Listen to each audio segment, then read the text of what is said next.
Good morning students, myself Aditya Solanki, I am your social science teacher. Welcome to Vidapani online classes. In some previous video we revised your chapter first of history, civics and geography, but only short answers and long answers. यानी कि कुछ previous videos में हम लोगों ने आपके chapter first history, chapter first geography और chapter first civics का रिवीजन किया था, बट केवल शॉर्ट आंसर्स का रिवीजन किया था और लॉन्ग आंसर का रिवीजन किया था. बट इस वीडियो में हम लोग आपके जो बुक एक्सरसाइज है chapter first history, chapter first geography और चैप्टर फर्स्ट सिविक्स की, उसका रिवीजन करेंगे, जिससे कि आपका जो पूरा सिलेबस है उसकी रिवीजन वीडियो आप तक कम्प्लीटली पहुंच जाए. तो चलिए स्टार्ट करते हैं. सबसे पहले हम लोग हिस्ट्री चैप्टर फर्स्ट यानी कि व्हेन, वेयर एंड हाउ का रिवीजन करेंगे.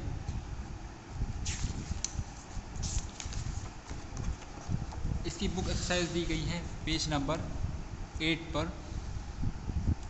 फर्स्ट है आपका टिक द करेक्ट आंसर्स, यानी कि आपको MCQs हैं. सबसे पहले फर्स्ट क्वेश्चन है इसका, historian divides the Indian history into how many periods, यानी कि हिस्टोरियन ने, इतिहासकारों ने इंडियन हिस्ट्री को कितने पीरियड्स में डिवाइड किया है.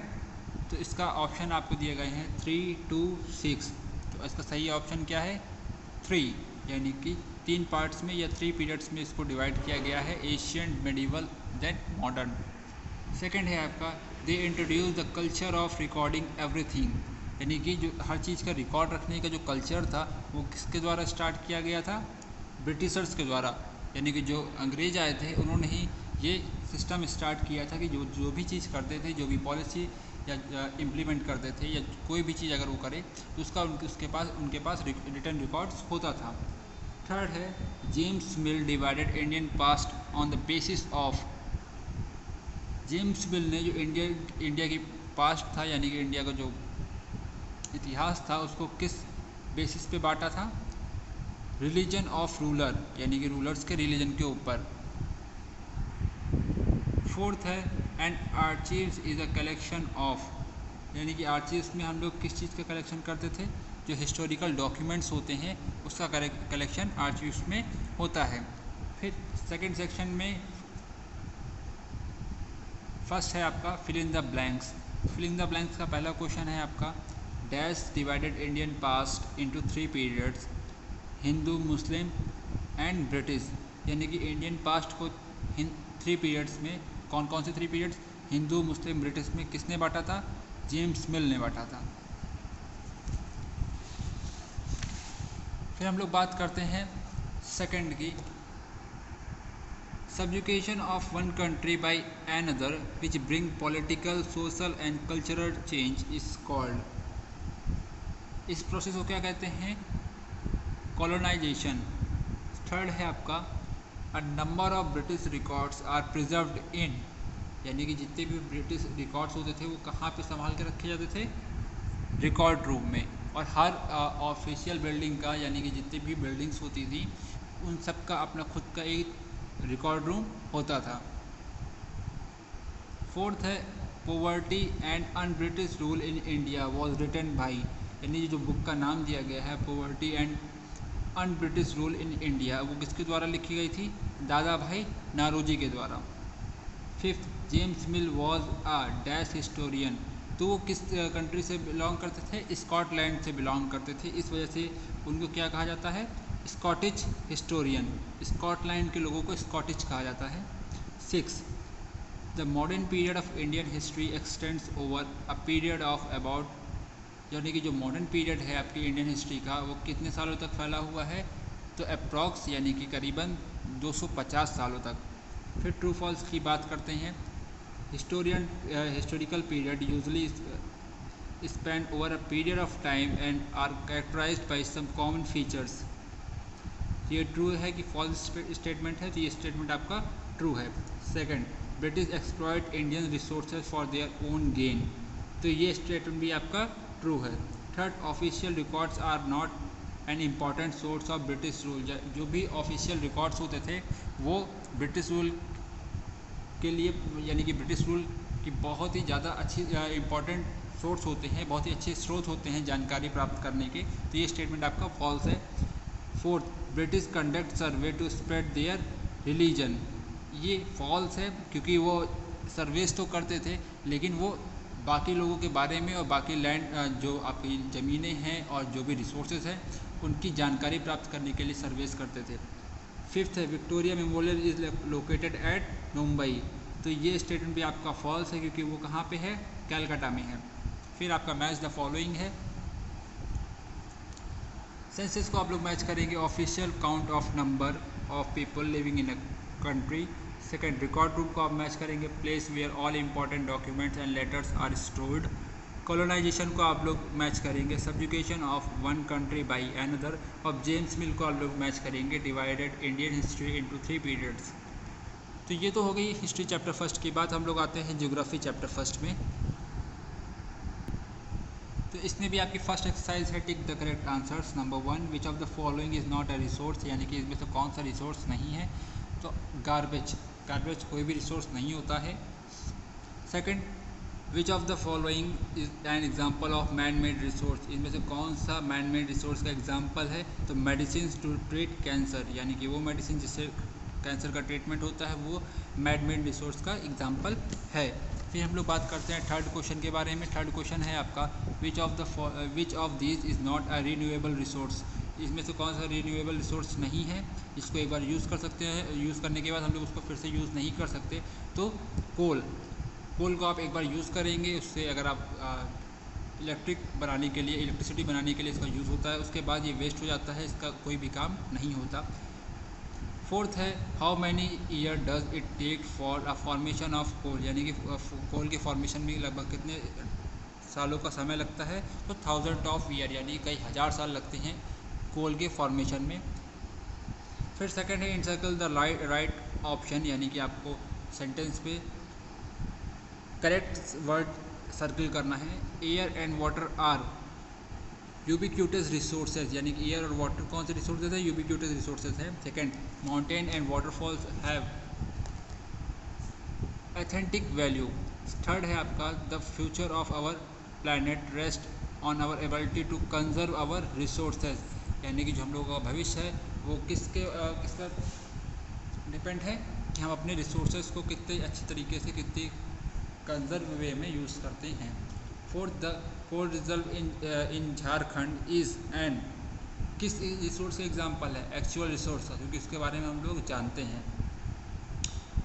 5 है fossil fuel and wind and water can not be recycled. तो फॉसिल फ्यूल को हम लोग रिसाइकल नहीं कर सकते, जबकि वाटर और विंड को रिसाइकल किया जा सकता है। अब हम लोग बात करते हैं फिल इन द ब्लैंक्स के बारे में। वी यूज़ मैनी, यहाँ पे आप फिल करेंगे resources to satisfy different type of needs, यानी कि अपनी ज़रूरतों को पूरा करने के लिए हम लोग अलग अलग टाइप के रिसोर्सेज का यूज़ करते हैं। Fourth dash are the thing that are used without much change, यानी कि जितने भी नेचुरल रिसोर्सेज होते हैं उनको बिना किसी चेंज के या बहुत ही हल्के चेंज के बाद ही हम लोग उसको अपने डेली लाइफ में डायरेक्ट यूज़ कर लेते हैं। Third air and water are कौन से रिसोर्स के एग्जाम्पल है, अभी हम लोगों ने ऊपर क्वेश्चन में पढ़ा है, यूबिक्यूटस रिसोर्स के एग्जाम्पल हैं। Fourth dash means to consume less और डू नॉट वेस्ट, यानी कि कंजर्वेशन का मतलब होता है कि आप उसको कम कंज्यूम करें या उसको वेस्ट ना करें। 5 sustainable development is both dash and dash viable, तो इकोनॉमिकली एंड सोशली। फोर्थ है आपका, उसके बाद है आपका right true and false. True and false में a thing without an economic value can be resource, यानी कोई भी चीज़ जिसकी कोई भी इकोनॉमिक वैल्यू नहीं होती, क्या वो रिसोर्स होता है। तो हाँ बिल्कुल होता है वो, तो यह स्टेटमेंट आपका ट्रू है। Second humans are destroying resources to meet their need, ये भी स्टेटमेंट आपका ट्रू है। ये हम लोग जो इन्वायरमेंट है उसको, यानी कि जो हम लोग का इन्वायरमेंट है या इससे मिलने वाले जितने भी रिसोर्स हैं उसको हम लोग डिस्ट्रॉय कर रहे हैं या उसको पूरी तरीके से ख़त्म कर रहे हैं अपने नीड्स को पूरा करने के लिए। थर्ड है आपका coal is an non renewable resource so it should be conserved, यानी कि कोल एक नॉन रिन्यूएबल रिसोर्स है, इस वजह से इसको कंजर्व करना चाहिए। तो ये स्टेटमेंट आपका ट्रू है।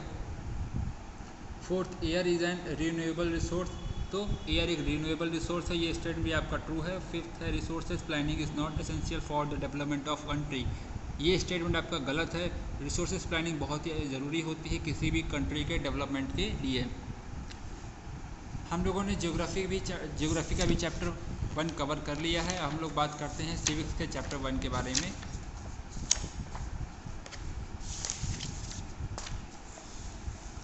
ये है आपका सिविक्स का चैप्टर 1 का, ये है आपके सिविक्स के चैप्टर 1 का बुक वर्क। चलिए स्टार्ट करते हैं। फर्स्ट क्वेश्चन है आपका, tick the correct answer. Number 1, what would prevail without law? आपका सही ऑप्शन है anarchy. Second, who was the chairman of constituent assembly of India? तो कॉन्स्टिट्यूएंट असेंबली के चेयरमैन कौन थे? डॉक्टर राजेंद्र प्रसाद।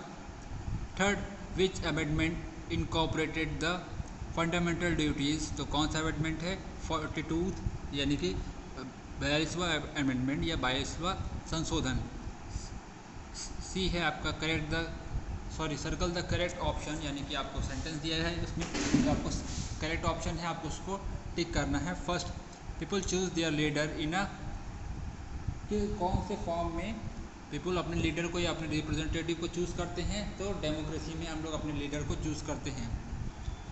सेकंड, डॉक्टर राजेंद्र प्रसाद और doctor B.R. Ambedkar was chairman of drafting committee. ये याद रखिएगा, जब भी ड्राफ्टिंग कमेटी की बात हो आप डॉक्टर B.R. अम्बेडकर को ही टिक करेंगे। थर्ड, कॉन्स्टिट्यूशन प्रोहिबिट्स और अलाउ ह्यूमन ट्रैफिकिंग। तो ह्यूमन ट्रैफिकिंग के ऊपर रोक लगाता है कॉन्स्टिट्यूशन, संविधान। Fourth, fundamental duties were incorporated in the year 1976। Fifth है आपका, the directive principle were given in the part 4th list second. तो किस में दिए गए हैं? पार्ट 4th में। अब हम लोग बात करते हैं सेक्शन 2 के बारे में। सेक्शन 2 में सबसे पहले है आपका fill in the blanks. Fill in the blanks, rules and law make our life easier, यानी कि हमारी लाइफ को काफ़ी ईजी बनाते हैं। Second, dash and dash are the 2 house of parliament. तो पार्लियामेंट के 2 हाउस का नाम कौन कौन सा है? पहला है आपका लोकसभा, देन है आपका राज्यसभा। थर्ड है all Indians are free to dash themselves, तो गवर्नमेंट देमसेल्फ। फोर्थ है all persons have equal access to dash opportunity, तो सारे पर्सन के पास एम्प्लॉयमेंट की इक्वल अपॉर्चुनिटीज़ होती हैं, कोई भी भेदभाव नहीं होता, कोई भी डिस्क्रिमिनेशन किसी के भी चीज़ के अकॉर्डिंग नहीं होता। Fifth, it is our duty to protect the dash and dash of our country, तो sovereignty, unity and integrity of our country. फिर हम लोग बात करते हैं ट्रू फॉल्स के ऊपर। फर्स्ट है आपका, India is a federation of states, तो ये स्टेटमेंट आपका ट्रू है। सेकंड है, the Indian constitution was made by British law experts, तो ये गलत है, क्योंकि ब्रिटिश लॉ एक्सपर्ट ने अपने इंडियन कॉन्स्टिट्यूशन को नहीं बनाया था। थर्ड है, fundamental rights are guaranteed by the constitution, ये स्टेटमेंट आपका ट्रू है। फिर फोर्थ है आपका, doctor B.R. Ambedkar was a chairman of drafting committee, तो हमने अभी पीछे क्या डिस्कस किया, जब भी ड्राफ्टिंग कमेटी की बात आए तो उसके चेयरमैन कौन थे? Doctor B.R. अम्बेडकर, तो ये स्टेटमेंट आपका ट्रू है। फिफ्थ है आपका, fundamental duties can be enforced in a court of law, तो ये आपका स्टेटमेंट आपका फॉल्स है। तो आज की वीडियो में इतना ही, हम लोगों ने तीनों चैप्टर के बुक वर्क का रिवीजन कर लिया है। अगर आपको अभी भी कोई भी प्रॉब्लम हो कहीं पे भी ओवरऑल सिलेबस में, तो आप मुझे पर्सनल मैसेज भी कर सकते हैं, या आप 10 AM से 11 AM के बीच में भी मैसेज कर सकते हैं ग्रुप में। Thank you very much.